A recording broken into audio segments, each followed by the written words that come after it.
In this video, I will show and explain you how to merge a Facebook page and profile.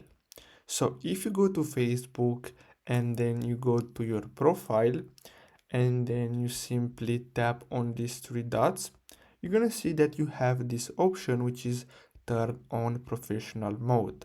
So basically, if you enable this on your Facebook profile, you're gonna be able to get paid for your content, as you can see here, and then this will basically turn your Facebook profile into a page.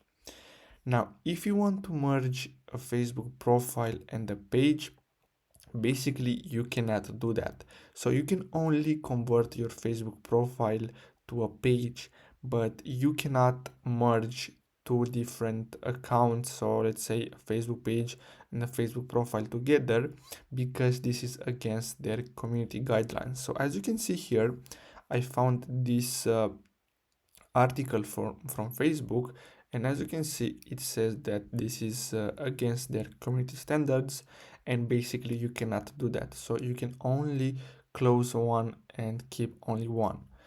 So basically that's all for today's video. I really hope you found this video helpful. Thanks for watching.